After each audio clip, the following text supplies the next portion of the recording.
Hey guys, how you going? What's going on? It's Tim. I'm at the Lafayette Country Club here in Lafayette, Indiana, Purdue country. And I thought I would do this quick video real quick with you. I just finished keynoting for the Women in Communication, the Association for Women in Communications. They have an annual awards event, and it was a lot of fun. Super group of amazing women that were there, and I had a lot of fun. And I thought I would just share real quick. I tried to record some of it, and for some reason it didn't work out. So I thought I would just real quickly share the 5 tips that will help you to maximize your influence, right? So tip number 1 is know your worth. Know that you count, know that you matter, know that your thoughts, your beliefs, your ideas, your hopes, your dreams are just as important and valuable as anybody else's, right? Know that when you want something or you're trying to create something in your life, that you are worthy of it, that you deserve it. If you ever feel like you're not, just take the oath. Repeat after me. I am worthy. Okay? Boom. Now you're worthy, because you don't need anybody to tell you you are. You need to just claim it, right? And just own it. It's your birthright. You have that ability. You're just as important and valuable as anybody else, which means that you deserve to have whatever it is that you want to, as long as you are willing to do the work to get it, right? But you're absolutely worthy. Influence tip number 2 is value others. Make other people feel worthy, because if you're just making yourself feel good, and you don't make other people feel good, then you're not going to have any influence over them in a positive way.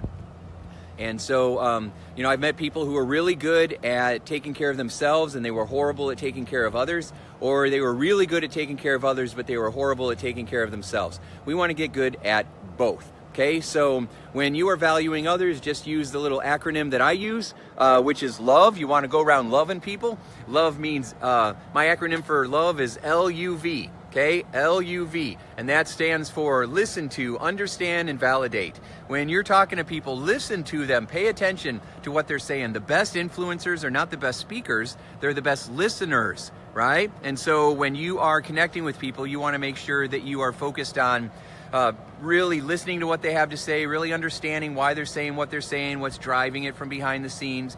If they talk about something and they're interested about it, then go down that rabbit hole with them. Don't change the subject and go somewhere else. Keep asking them about things that matter to them. And, sometimes they'll be the only one talking and you're just answering questions. And afterwards they'll say, that was the best conversation that I've had in forever, right? And you didn't even say anything. But it's because you helped them feel validated. You helped. You sent a clear message to them that, hey, you matter, and what you have to say is important, and what you're going through is important. And so I'm going to give you my best gift that I have, which is my presence. And so the third thing we want to do is, when you want to influence somebody, is you want to make sure that you are focused on the outcome that you want, and then also know your customer, right? So when you want to influence somebody, first start with the end in mind. What is it that they want? What is it that you want? How are you going to get there? Every day you should be focused on the outcome you want to create. We get so busy doing all this stuff that's coming at us all the time that we become busy, not productive. And we want to make sure that we're spending all of our time being productive and engaged. People struggle so much these days with time management, and they have trouble prioritizing things. I know I have fallen into that many times, and I had to learn how to shift out of it. So we need to make sure that when we are focused on creating something, that we want to focus on the outcome that we want, and then every day we move towards that outcome. When you want to influence somebody else, you figure out what is their outcome. What's keeping them up at night? What are they worried about? What are their biggest hopes and dreams? What do they feel their obstacles are?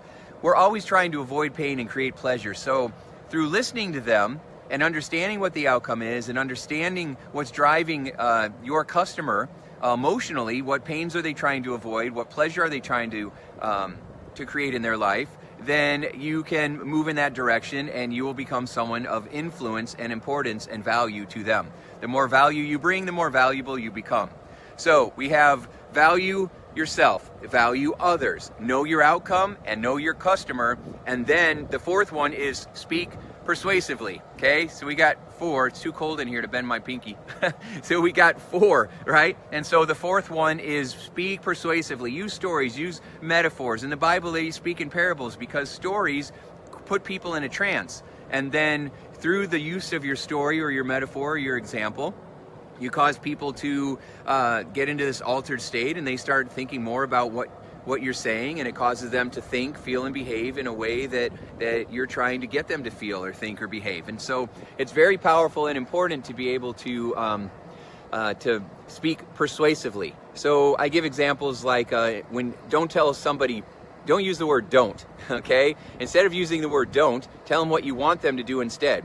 So a lot of times people say, don't forget to sign up. Instead of saying don't forget, people don't hear the word don't, all they hear is what comes after it. So if you say don't forget, then what are people gonna do? I won't forget. Forget about what, right? We forget. So remember to write this date down. Remember to write this date down. Do it right now, okay? Tell them what you want and push in, lean in, right? And when you do that, now people know, okay, this is what I want. I've had people come to me and they say, I don't want to procrastinate. I'll say, what do you want? They say, I don't want to put things off. Okay, but what do you want? You know, what's the outcome you want? Well, I want to not procrastinate. And the reason they kept procrastinating is that's the only word their brain ever heard. So instead, you want to feel motivated. You want to feel like you're structured and you're organized and you're getting things done, right? And you're accomplishing things, and that makes you feel good. And then what's the positive benefit of that, right? And sell those benefits. But use words that you want to stick in their mind. Don't ever say, hey, thanks so much, no problem. Well, now problem is the only word that sticks in my mind. Hey, no worries. Now worries is the only thing that sticks in my mind. I don't want you to think of me and then think of worries and problems. I want you to think of my pleasure, happy to serve. I'm glad that we got to do this together. I'm super excited that you're so happy. Let's definitely get together and do this again, right? So that they're hearing happy and serve and appreciation and all these good words instead of problems and worries. So the fifth lesson, then I'm going to wrap this up because it's cold here in Indiana. It's almost May and I'm freezing.